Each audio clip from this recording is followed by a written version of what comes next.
Phone করলাম তো গাড়ি আসবে এলাকা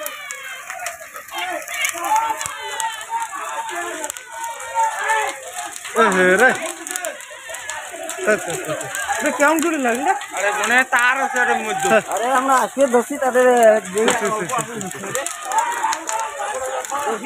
বিধ্বংসী আগুনে ভস্মীভূত হলো 4টি বাড়ি, একটি দোকান ও তামাকের গোডাউন।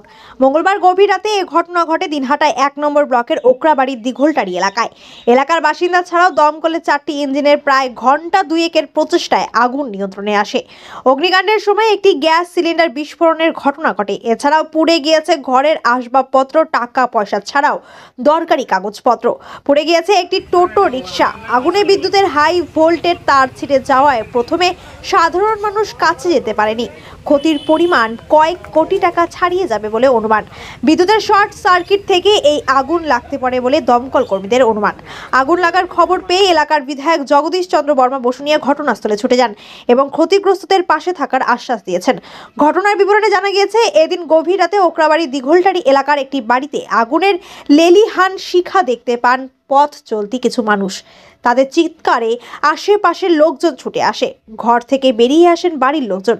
আগুনের তীব্রতা এতটাই বেশি ছিল যে মুহূর্তে সেই আগুন 4টি বাড়িতে ছড়িয়ে পড়ে। আগুন ছড়িয়ে পড়ে একটি দোকান এবং তামাকের গোডাউনে। এরই মধ্যে আগুনের ফলে বিদ্যুতের হাই ভোল্টেজের তার ছিঁড়ে যায়। খবর পেয়ে দমকলের 4টি ইঞ্জিন ঘটনাস্থলে পৌঁছায়। দমকল কর্মীদের ঘন্টা 2-এর প্রচেষ্টায় এবং স্থানীয় মানুষজনদের সহযোগিতায় আগুন নিয়ন্ত্রণে আসে। আগুনে পুড়ে যায় 4টি বাড়ি এবং বাড়ির আসবাবপত্র থেকে শুরু করে অন্যান্য জিনিসপত্র।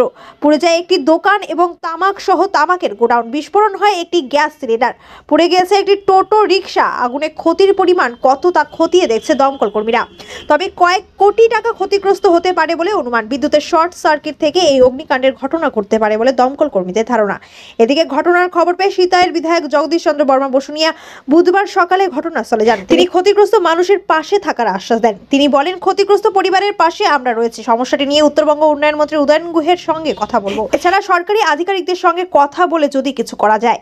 আইডিয়াল ন্যাশনাল একাডেমি বালকদের একটি আদর্শ আবাসিক শিক্ষা প্রতিষ্ঠান। এখানে অডিও ভিজুয়াল ও আধুনিক শিক্ষার পাশাপাশি ধর্মীয় শিক্ষা প্রদান করা হয়। সেই সাথে ছাত্রদের সুস্বাস্থ্য বজায় রাখতে মাঝে মাঝে অভিজ্ঞ ডাক্তারদের দ্বারা চেক আপ করানো হয় ও সুষম খাবার প্রদান করা হয়। আপনার সন্তানের সুস্থ, সুন্দর ও উজ্জ্বল ভবিষ্যৎ গড়ে তুলতে চলে আসুন দিনহাটার বাবুপাড়া 2 নম্বর ওয়ার্ডে আইডিয়াল ন্যাশনাল একাডেমি মিশনে, অথবা যোগাযোগ করুন 9800711212 অথবা 9932230750 এই নম্বরে।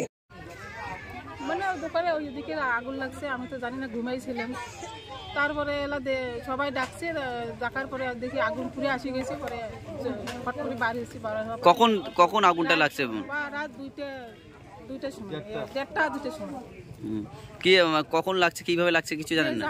তারপর ফায়ার ব্রিগেড কি আসছে? আসছে। কতক্ষণ পর? 1 ঘন্টা পরে আসে গেছে। বাড়ি পুরো শেষ হওয়ার পরে সে আসে। টোটাল কয়টা বাড়ি এবং কয়টা দোকান? মানে এটা তো দোকান। বাড়ি কয়টা? বাড়ি আমার এটা। কয়টা বাড়ি টোটাল? কয়টা বাড়ি? 2 ছেলে, 2টা আলাদা 2 ছেলের বাড়ি। টোটাল 4টে? 4টা। আর এই যে তার আচ্ছা, কত টাকা আনুমানিক ক্ষতি হতে পারে? আমার যে ঘরে ছিল, মানে ঘরের কিচ্ছু নেই? না, কিচ্ছু না। আমি যেটা পড়ো, গ্যাস সিলিন্ডার বাস্ট হয়েছে। হ্যাঁ। আপনার নাম? নুরবান বিবি। জি। রাত 1:30 নাগাদ রাত্রে আহা করে আগুন, কিন্তু আমরা তো কিছু জানতে পারি না, বাড়ির কেউ জানতে পারে না। হঠাৎ করে রোড দিয়ে কিছু লোক যাওয়া আসার মধ্যে দেখে বাড়িতে দাউ করে আগুন জ্বলতেছে। তখন চিল্লাচিল্লি করার পরে বাড়ি থেকে ওঠা হয়, কিন্তু উঠতে বাড়ি থেকে বাইরের মতো কোনো রাস্তা ছিল না। কিন্তু অথচ তাও কিছু ভাঙাচুরা করে আর কি বাড়ি থেকে বাইরে, এদিক মধ্যে বাড়ির যা কিছু সামানপত্র আসলে সম্পূর্ণ পড়া দিয়ে দিয়েছে। এবং যা ক্যাশ টাকা 1.5 লক্ষ টাকা ছিল, সেই 1.5 লক্ষ টাকা পড়া যায়। আমাদের ছেলে বাইরে থাকে, বাইরের থেকে কাজ করার পর প্রায় আনুমানিক 4টা বাড়ি। কত কোটি টাকা? হাফ কোটি টাকা? মানে আনুমানিক হাফ কোটি টাকার ঊর্ধ্বে হবে। আপনার নাম? আমার নাম আইনুল হক। কি বলবেন? খুবই দুর্ভাগ্যজনক, এভাবে সম্পূর্ণ আগুনে হয়ে যাওয়া খুবই মর্মান্তিক। কিভাবে আগুন লাগছে নিশ্চয়ই দমকল কেন্দ্র তার বিস্তারিত তদন্ত করবে। দমকল ছিল, রাত্রে আসছে। তো সত্যি এত মর্মান্তিকভাবে ঘটনা ঘটেছে এবং একটু বিপজ্জনক। উপরে ইলেকট্রিকের 11,000 ভোল্টের লাইনও আছে।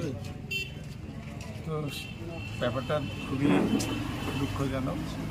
আমরা আসছি সরেজমিনের দিকে দেখি, আমরা এই যারা ক্ষতিগ্রস্ত পরিবার তাদের পাশে থাকার বার্তা নিয়ে আমরা কথা বলবো আমাদের সরকারের সঙ্গে, আমাদের মন্ত্রীর সঙ্গে, কি করা যায় এই ক্ষতিগ্রস্ত পরিবারের জন্য।